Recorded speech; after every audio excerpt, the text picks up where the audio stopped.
Hi guys, welcome back to my channel. Today I'm going to show you how you can play with your friends, online friends, in FIFA Mobile. So what you need to do first is tap the Division Revolt tab. As you can see, there are 4 modes here: versus attack, head to head, manager mode, and versus friends. Tap the versus friends. As you can see, I have no friends in here. If you same situation with me, you have no friends yet, just tap this one.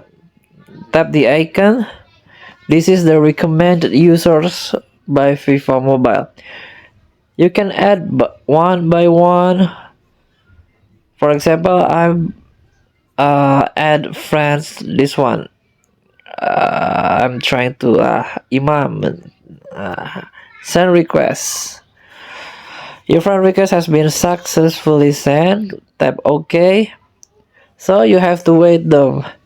It's still pending. If they are already accept your friend request, you can play against them in real time. So please try versus friend and get rewards and hone your skill with your friend.